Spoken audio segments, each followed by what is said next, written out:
The following program is a podcast1.com production.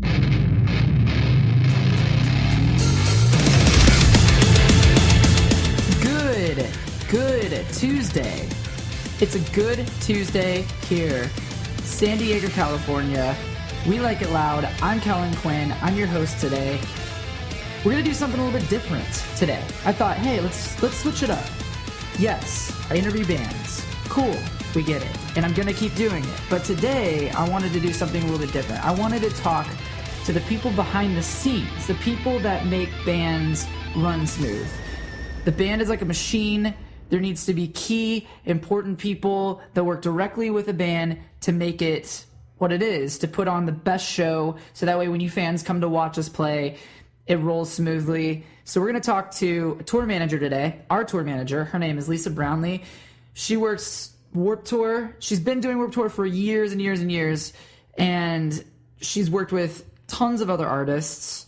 She now works for our band, and I love her dearly. I'm so glad that she's a part of Sleeping with Sirens. I really do honestly feel like we cannot do what we do without her, and you'll see why as I interview her. We're going to be talking to my buddy Chris Martin, photographer, takes insane pictures, and he's the dude that puts everything that we do out on the line for you guys to see. Without him, you'd miss a lot of the stuff we do because not everyone can come to every show. So he keeps you guys stoked on what we're doing on the line. I like saying that. On the line, on the line, on the line, on the line. Anyways, sorry to stray. Not the song from Topic. Christian is a guitar technician. He will make you aware that he does not like the word roadie, so instead we'll use guitar technician. He makes sure that all of our shit works, plain and simple. Restrings guitars, sets up drums, amplifiers, and when we're doing like full-scale tours, electric band stuff, he makes sure that our backtracks and Pro Tools and everything that we run from the computer works. And also he makes sure that all of our production, like confetti and anything that we're shooting off into the crowd or whatever, is working right. Usually we have more than one tech, but he's handling the entire tour for the We Like It Quiet tour because it's acoustic, and I don't think we need more than just him, but it's going to be a tough task. We'll see if he can handle it. Now we've got Bagel as well that we're going to be talking to. Bagel is our merchandise sales associate. He sells all of our merchandise, and he's out there hanging out with you guys every single day. So those are the people that we're going to have on the show. And along with that, we're going to have our artist of the week. His name's Raz. He is putting out a song, and we'll introduce that song later. But he's also a songwriter. He worked directly with me on a few songs on our Madness album, as well as working with artists like Avicii and some of the top 40 greats that are playing all the time and getting spins on the radio. You'll hear from him. And then, of course, we're going to have Word on the Street with Jake Willard. All of that in today's show. Check it out. Let's get started. All right, my first guest is Lisa Brownlee, the raddest, most badass girl that works alongside some of the biggest bands in the industry and has been doing so for years. We're going to talk to her about tour managing artists. Let's get right to it. Here's Lisa Brownlee. Hi. Hi, Lisa. How are you today? I'm good, thanks. How are you today? I'm good. I'm sitting out by the pool right now. Oh, well, it's rainy and kind of cold here, but it's been beautiful, so I don't mind so much. I got stuff to do today inside. What is it like to tour manage a band like Sleeping with Sirens? What is it like? I'm having an excellent time with it. It's been a long time since I worked with just one band, and I was kind of worried about just going back to working with just one band because I'm used to tour managing tour managers. So I was a little bit worried about it because, it's been quite a while, but it's a really great way for me to get back into it, and I love working with the band because I love the guys. Thank you. I appreciate that. What does it entail to really, explain your role as, what a tour manager is? Because I think a lot of the listeners don't really understand the difference between like a manager and somebody that goes out on the road with a band. I mean, as somebody in a band and watching you work all day long and seeing all the work you do, it just like, it never ends, huh? Instead of tour manager, I typically call it road manager, because a lot of this stuff, like, you know, the other tours that I do, when I get there, a lot of it's already put together for me. So they just hand it over to me on the road, and then I manage it. Working with Sleeping with Sirens, for example, you take that from the very beginning concept, from like booking everyone's travel to figuring out where we're all going to stay, getting rehearsal spaces, how's everybody getting back and forth, what the budget comes down from management. And then I'm kind of stuck working within that parameter and making sure that the band's happy too. So it starts from budgets from the very beginning to rehearsals to day-to-day operations, which is, you know, where do we park the bus? How are we going to get a shower? What's everyone going to eat? What time do we need to be there?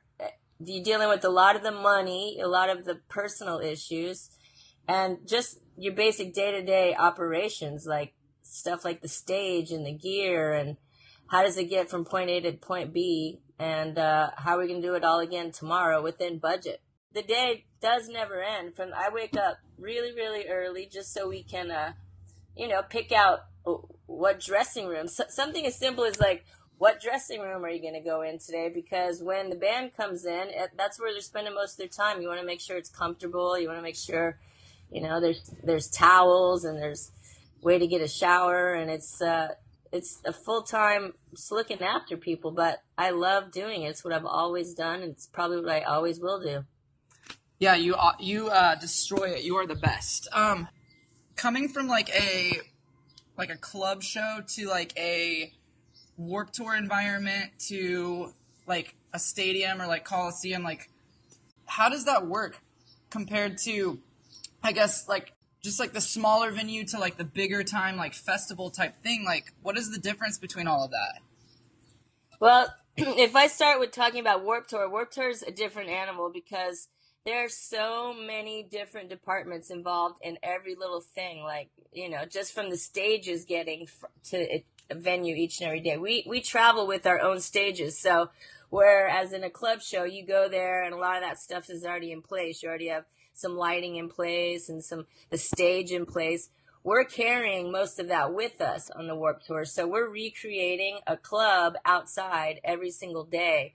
So for me, on that end, it's more somebody like a production manager would handle the logistics of that. When it comes down to a massive show like Warped Tour, I handle people and he handles things, is the way we do it. And same thing when you end up in like an arena show or a stadium show. There's so many different production elements that we don't have on Warped Tour. Like we don't carry lighting on Warped Tour because the show ends by 9:00 because it's dark, and it's planned that way. It's a daytime festival. So when you get into these bigger shows, it's all about the production of the show, and that takes forever in the daytime. That's why, you know, load-ins happen so early when you get to these bigger shows, because the more production, the more lighting and sound and more like ambiance that you have takes a lot longer to do in a day. I have to kind of kick myself because I don't even know how you can handle like all the things that you do, but you do it very well because you are like Wonder Woman, I think. Yes, it is challenging, and you have to face a lot of things that people don't think about when they're thinking, you know, I'd love to be a tour manager. I'd love to do what you do, but I give up a huge portion of my life. I mean, you've toured with me. A lot of tragic things happen while you're traveling, and you can be halfway across the globe and you can't be there for your family or for your friends when a lot of things happen. And you know, artists know this just as well, but you got to keep it all together, and you have to be able to compartmentalize and separate your what you're doing on the road from what's happening at home, you know? That's awesome, because that was going to be my next question, you know, because like the whole point of this episode is to kind of put the listeners behind the scenes. You know, it's like it's easy to kind of imagine a band, but it's hard to imagine like everyone else that kind of controls the ship and makes it all work, you know? So that's why I was talking to, you know, Christian, our guitar tech, and that's why I'm talking to Bagel, our merch guy, because everybody has a key role to make basically everything run. And your job is to basically manage every single person on the tour to make sure that they're doing their job so that the band works and the show happens and it all comes together. And it's a pretty crazy thing that you do. Well, thank you. It is crazy when you take a step back, like when I'm home and if I'm explaining it, I had lunch with somebody yesterday who doesn't work in this business, and they're like, kind of explained to me what you do. And I said, you know what, for somebody who doesn't do this, it's really hard to explain, but for me, it's different for me because I want to create a really comfortable and fun work environment. Making sure that everybody's not bummed every day to go to work, whatever their role is on that tour. I know there's a lot of artists that don't respect the people that work for them, and that's how you end up not being successful. You have to make sure that you have a common respect for all the people that work so hard for you. And I have a huge respect for everything that you do, and I really appreciate everything you do. That's kind of the reason I stay working more with younger bands, because I don't want to work with people who are jaded and been there and done it. I still want it to be exciting, and I still want it to be the way I feel about it. And that's the kind of band you need to get with, the right kind of band and the right kind of tour manager, because otherwise, there's going to be, and if it's not right, you can change it. If you have crew that's not right, you're not stuck with them. If you're working with the band that's not right for you, or your tour manager's not right for your band, then there's lots of options out there. Just make sure you get what works for the whole team, Yeah. Well, thank you, Lisa. I really appreciate you taking time out of your day to have a little chat with me, and I miss your pizza. Oh, I miss it all. I'll see you soon. Love you. See you soon. Love you. Bye-bye. Bye. Lisa Brownlee is the best. She's so awesome. We've worked with a few tour managers in our career, and a couple of those people have been friends, and our current sound guy Ron was kind of handling both loads of like doing the sound and also tour managing. And I think we just kind of realized, man, like tour managing is its own thing, and it needs to be separate from any other job, because it is so there's so much to it, and there's so many things that you have to take care of. You have to take care of everyone else as well as the band.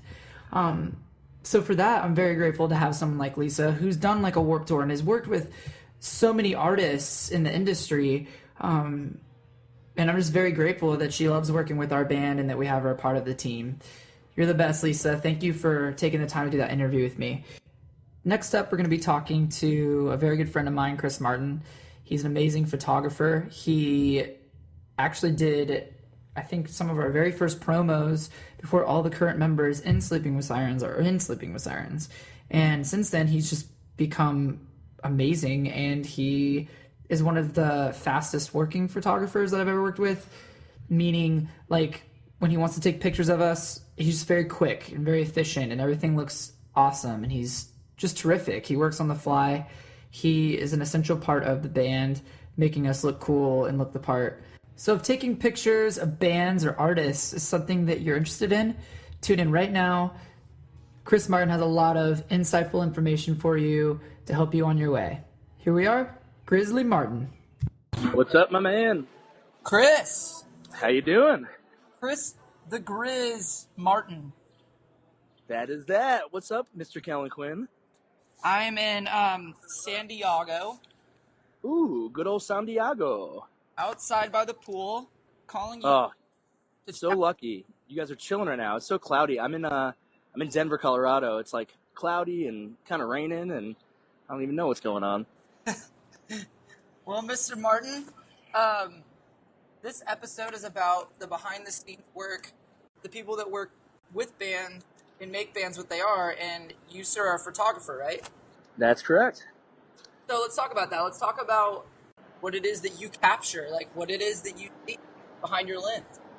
Well, basically, I mean, every day's a different day, because when you're on tour and on the road with different bands, you've got show days and then you have days off.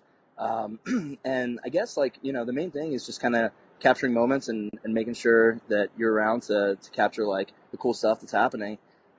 Different bands do a lot of different things. Like on off days, some bands will just chill and hang out. Some bands will go out and do little adventures and see sights. So there's that, there's capturing that stuff. Then there's the shows, where you're capturing everybody getting ready and prepping, and then capturing the show itself, which is always such an awesome experience because, with a lot of the bands that I tour with, like for instance, you guys and Falling Reverse, and many other bands, there's just this energy that is crazy. Once the band gets on stage, I definitely feel like when I step on with my camera and everything, I kind of feel part of that vibe too. So it's awesome to be able to feel that energy and then capture like a huge crowd just enjoying their time watching the bands that they love, and then watching you guys rock out, and capturing that as well. Yeah, it's not hard. It is hard to, I imagine, be able to be in the right place at the right time. You always see, photographers in what they call, the pit? Well, yeah, there's right in front of the stage. There's usually a barricade. I actually had somebody ask me about that. Why there's barricades at shows the other day. So there's like this pit area, this barricade in between the crowd and the stage. And there's really two reasons for that. One is so that photographers can go in that area and get shots from the front. And then a secondary reason is because a lot of times kids like to crowd surf. And if they were just crowd surfing up to the stage, and getting on the stage, it could kind of create like a hazard for the band, and stands might get knocked over and stuff might happen.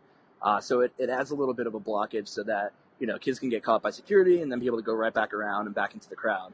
But yeah, I usually I'll shoot from there, or I'll shoot from the side of the stage, or behind the drum set, or figure out a place that's higher up in the venue that I can capture the entire venue. If there's different balconies and things like that, I'll try to climb up those and get a lot of different angles that show, the size of the crowd and then also the perspective from the crowd, Yeah, I think that there's a luxury in being able to do those things that you get to do, and you earned that by proving yourself as a really badass live photographer because, you get that job by a band saying, hey, we like your work, we want to bring you out on tour.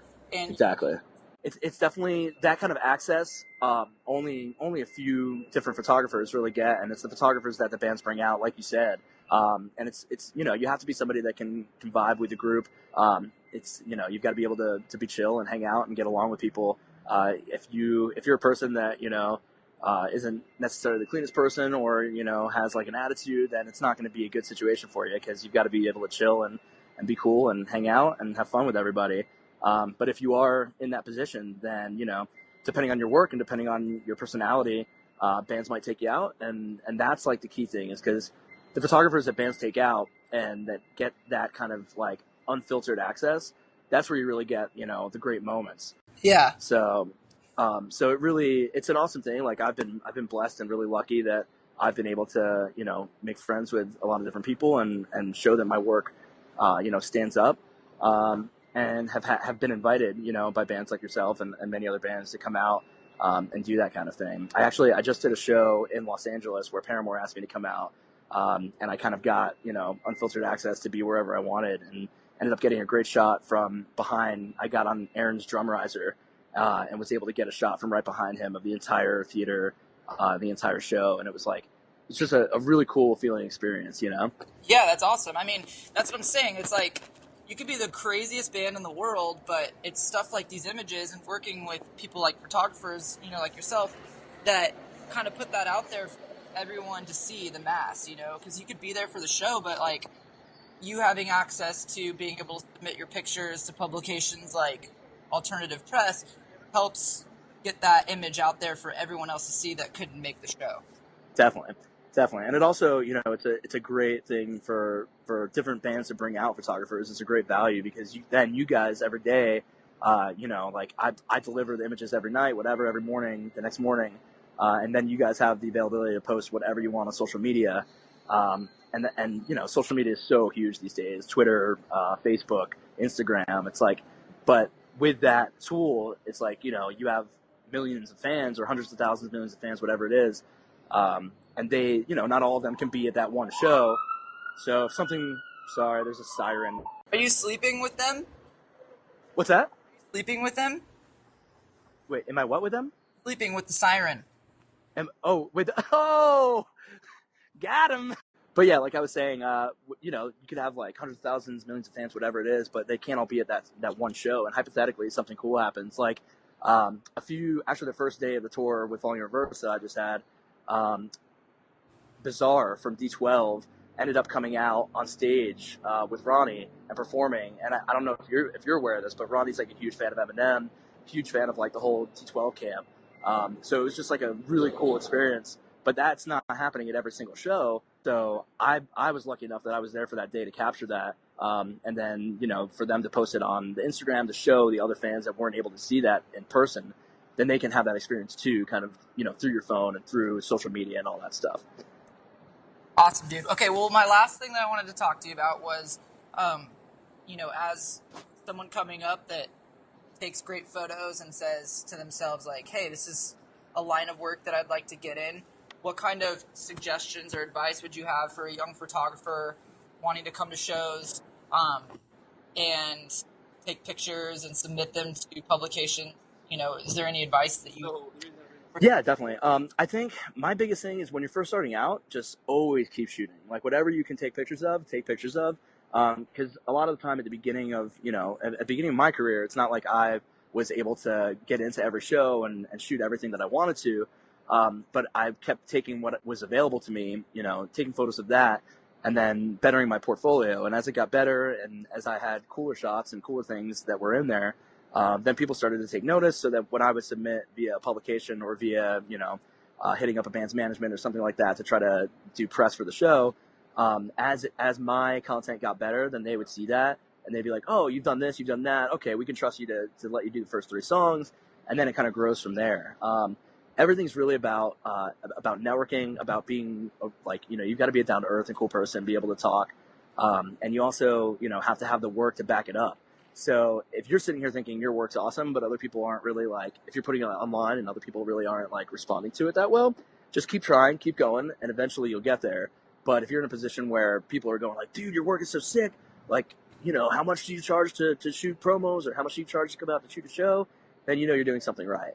But yeah, I think it's all about just like pushing forward and keeping moving. And when you get down in the dumps and think that you're like, you might be a little depressed because stuff's not really coming to you, do your own personal work, do your own projects that you are interested in. And then as long as you're rocking it, then things should be able to happen for you. Be out with us on the road, shooting more photos for us. And I'm excited to see you, my dude. Dude, I'm stoked to see you guys too. Can't wait. Have fun. Thanks so much for having me on today. I appreciate it. Of course, dude. And I will talk to you soon. All right. Awesome, man. See you later. When you're out on the road and there's people you meet, it's always good to have a word on the street. With me, Jake. It's Jake. It's that time again, that marvelous time where we go to Jake Willard and find out what the word on the street is. Jake is here assisting the band as we kick off and get ready for our acoustic tour. So I have Jake right next to me. Hey, Jake, how's it going? Hello. Yeah, I'm here, just trying, take care of some business, get some stuff done before we head out on the road, So what is the word on the street today? Well, the word on the street today is busy. As in, I'm fucking busy, and doing this podcast thing is really getting into my work time right now, and honestly, you should be a little bit busier too, working on this fucking set. But, I guess you really don't care about it and care more about this podcast, so, whatever. So busy, yeah, I'm fucking busy. Okay, thank you, Jake. Appreciate it. Yeah. We'll see you later, man. Yeah, fuck off. There you go, Jake Willard. Feeling a little bit ornery today, looks like. The word on the street is brought to you by Amazon.com. Amazon offers this show a small commission on any product that you purchase. And I'm pretty sure everyone uses Amazon. I mean, who goes to the store anymore? You can even use my Amazon banner if you're located in Canada or the UK. So all my fans out there in jolly old London town or up north where everyone's super polite, make sure you get on this, seriously. And to make it easier for future purchases, feel free to bookmark my Amazon URL. Thanks again for all your support, and we'll be right back after this with Christian the tech master extraordinaire. We now join the Shaquille O'Neal podcast announcement press conference already in progress. Shaq, I'm hearing rumors now that you have your own podcast. Is that true? Yes, sir, I do, and I have a fabulous partner, a guy by the name of John Kincaid. Is this partner guy as big a stud as you? No, Shaq, besides hoops, what are you going to be talking about? we're talking about everything. For example, my first one, you will hear Shaq's issues on Deflategate. It's not cheating. You know what it's called? Competitive advantage. That's cheating. Hey, why is there only music playing when you speak? People, shut up. Download the Big Podcast with Shaq at podcastone.com. That's podcastone.com. Also available on iTunes with new episodes every Monday.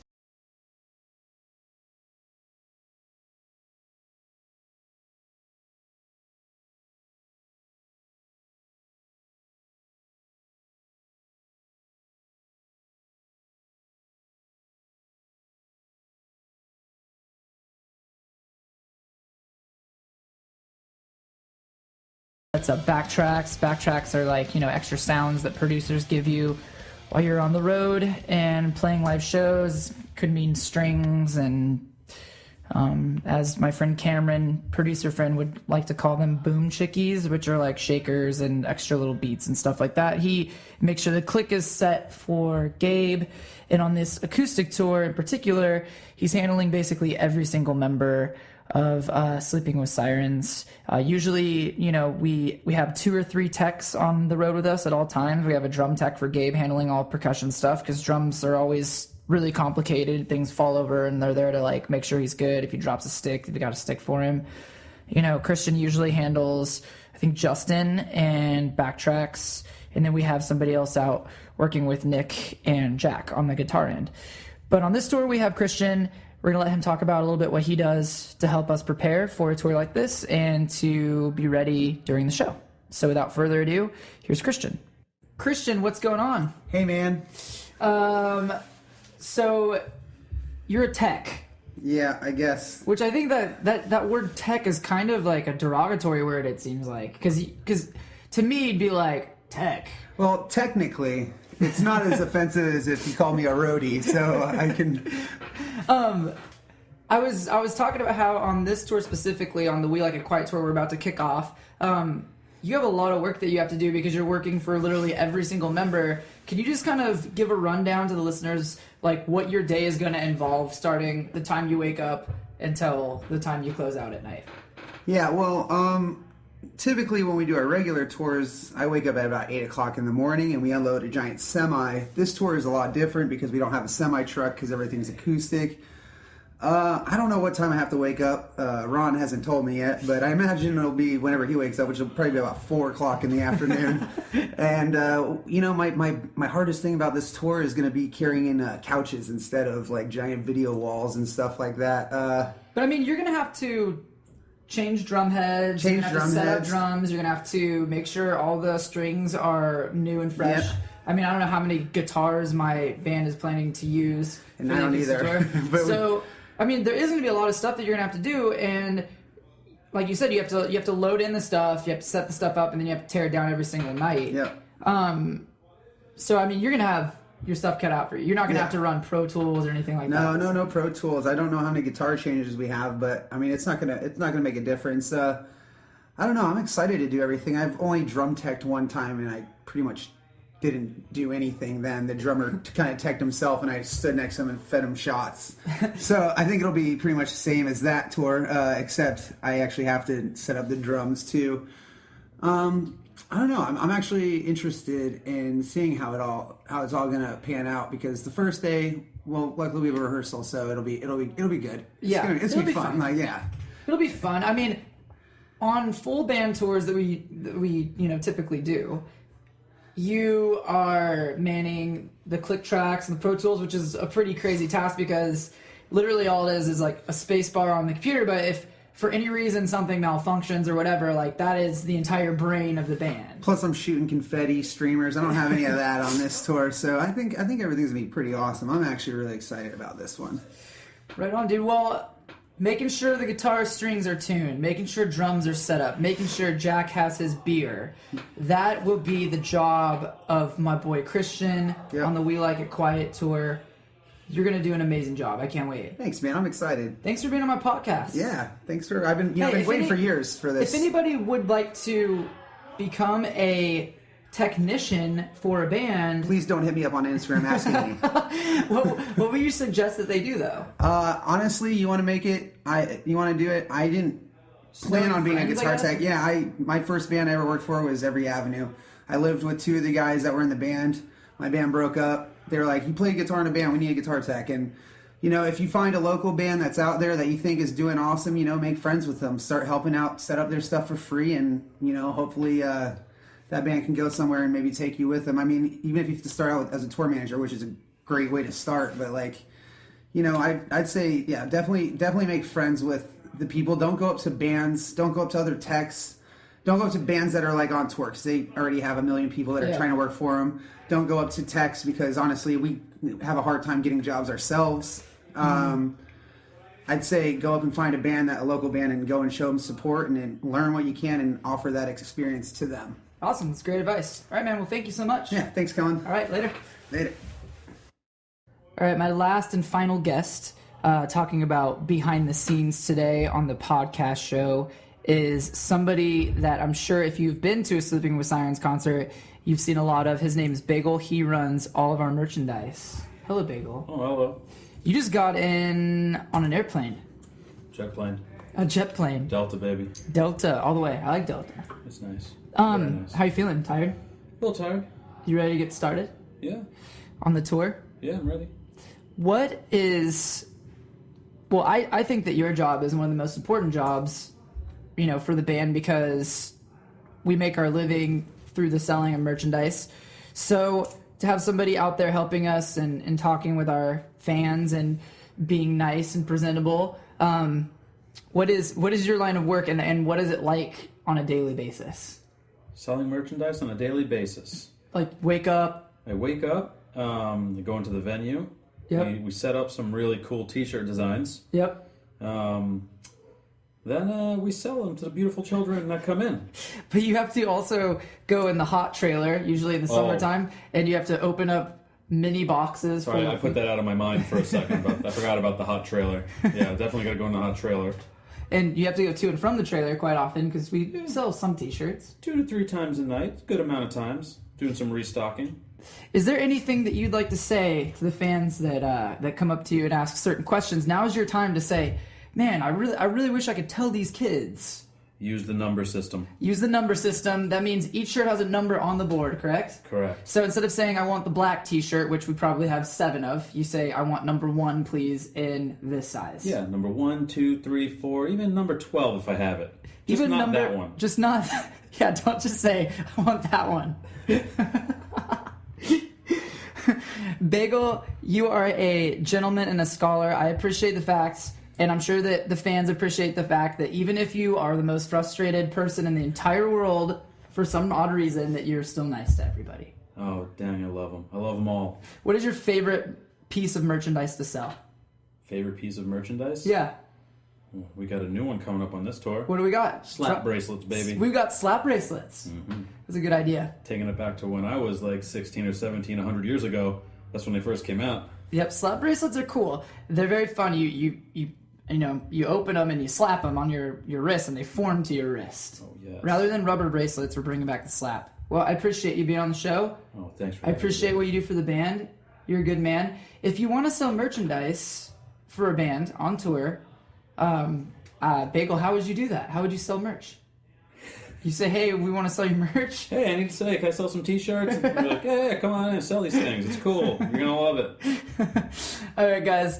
Thank you so much, Bagel. I appreciate you. I love you, and I'll see you soon. All right, I'm going to go watch wrestling. Okay, bye, bud. Bye.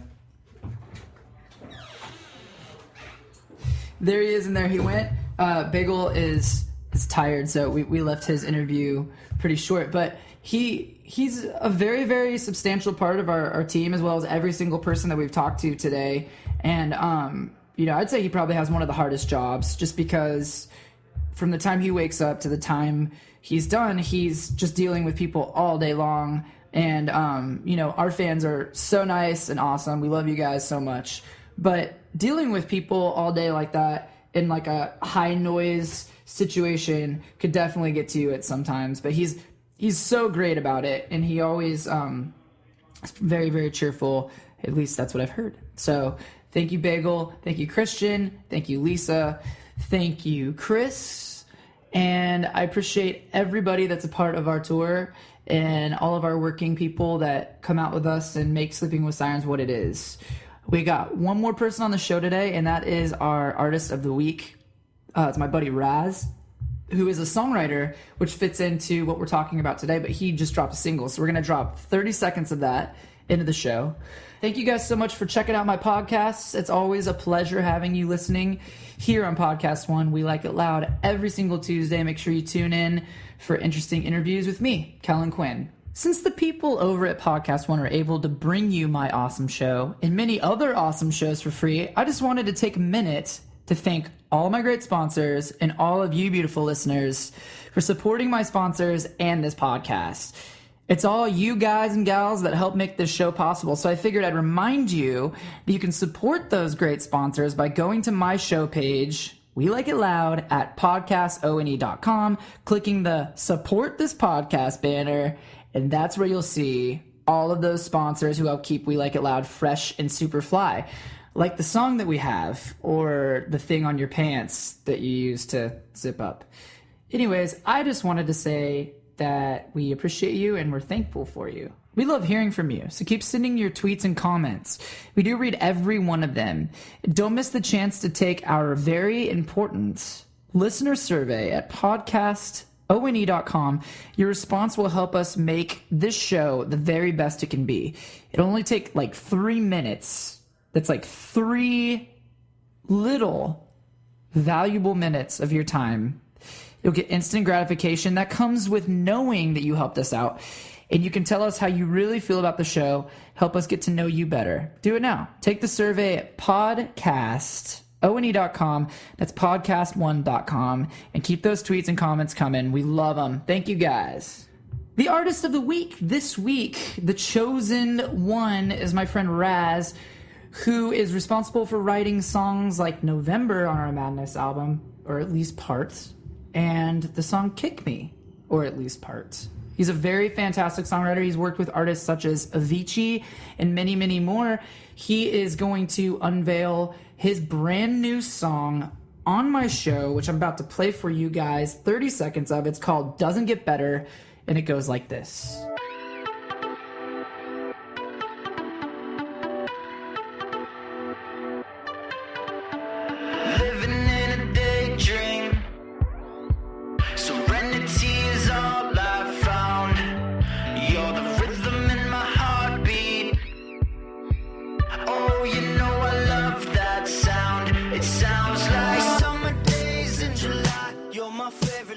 Hello, Kellin.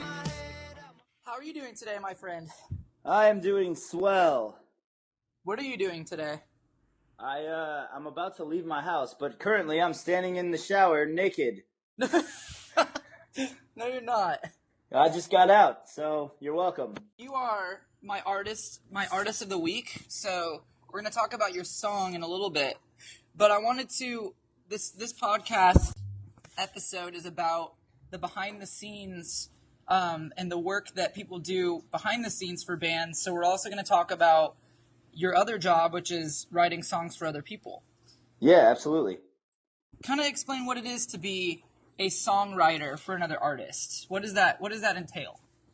It's cool, man. It's kind of like being, getting to be an actor per se, because you get to show up for work, and instead of being confined to a particular sound or particular genre, I get to really explore different genres and different creative sides from different artists who let me into their world and let me experience what it is that they do and the sounds that they create and the songs that they like creating. So it's always a fun challenge, but yeah, you get to play these different roles and try to, just participate in creating something awesome for somebody else. I think that's a great example. I mean, as somebody that writes music for my own band, I find that it's kind of nice to step outside of what you do and to kind of put yourself in a different artist's shoes.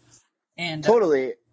Yeah, man, I think it's important. It definitely, in my opinion, I think it's even more valuable than being an artist because and when you get to take on that role as a songwriter writing for other artists, you really expose yourself to so many different other genres and so many different other, artists that you probably may not have come across had you only confined yourself to one genre. so you come from like, I mean, I've seen you work in like the DJ world, coming up with songs, for top 40, and I've, had you work directly with me, with Feldy in the studio, working on, rock songs. What is some of your favorite work that you've done? I obviously the record that I just had come out with Avicii was one of my favorite songs, just because of how personal it was and where it how it all came about. So that was a really fun experience and really exciting for me. And the song did really well. So to see it like resonate with so many people who reach out and just tell me that that song had a really good effect on them and it inspired them to do something. That's like ultimately the goal, right? Is you write music that resonates with people, and when people reach out to you and tell you how something that you created affected them, it's like the best thing. But Kick Me that we did together is one of my favorites as well. It reminds me so much of the music that I used to listen to growing up, and it has so many different elements of rock, but also you can hear the influence from other things and different sounds and tones and melodies that really pulled that song together. I think it was really cool, and that experience was just really fun writing together. And Kick Me is definitely one of my favorite songs, man. Thanks, dude. Of course. So as a listener on the show, let's say somebody listening goes, okay, well, I like the idea of writing songs. I don't really love the idea of necessarily being in a band and going on tour and doing that, but I could definitely see myself writing songs for other artists. How would somebody look into getting into this sort of line of work or this career? Like, how would you, I guess, give advice to somebody wanting to start out in the line of profession that you have?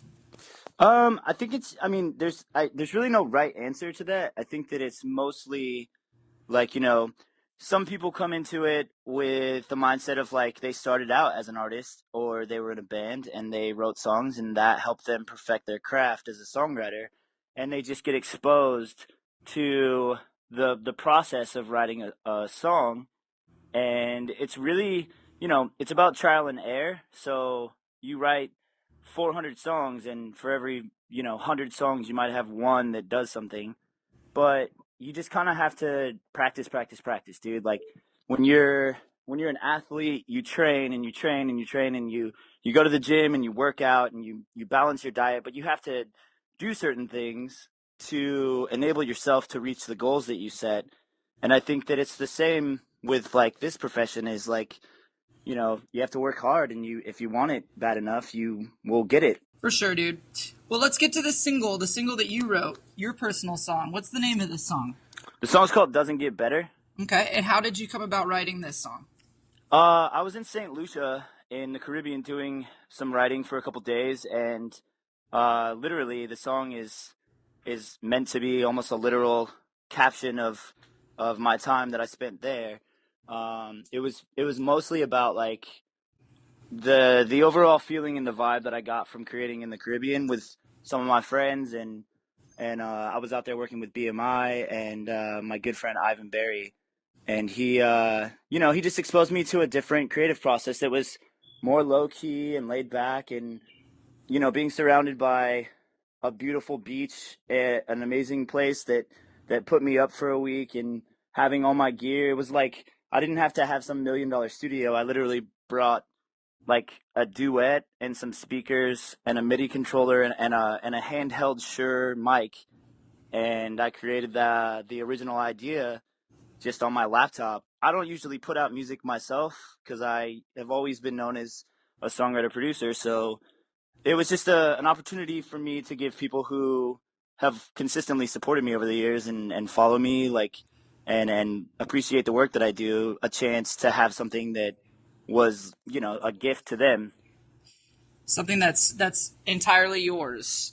Yeah, it also, like, you know, I found that the best part about that, and you being an artist and having your own band, like, you could definitely relate to this, is like when you create something that's yours, you're not necessarily confined into what the label wants and what the managers think, and there's so many like cooks in the kitchen when you're working on a project, like you know, with another artist who takes outside songs, and it can sometimes be difficult to explore different creativity and to do things the way you want to do them.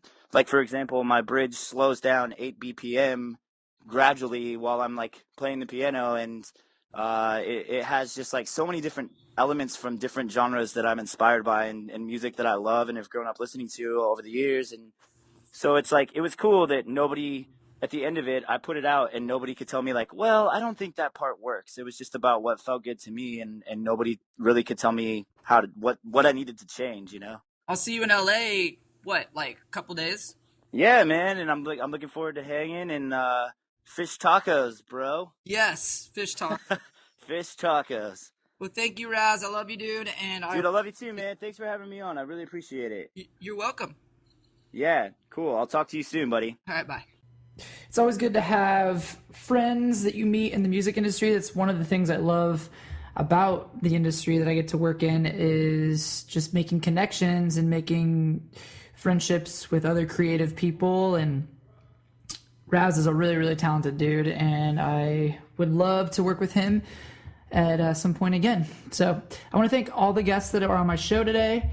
I want to thank you guys for tuning in and listening in every single Tuesday to me ramble on about the stuff that I think is interesting to talk about, and I hope you guys find it interesting to listen to.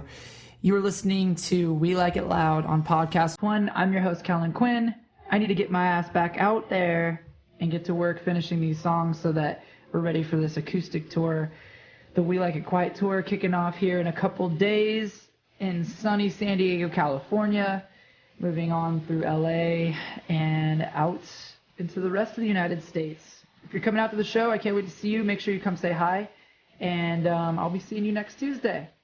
Thanks for listening. Peace.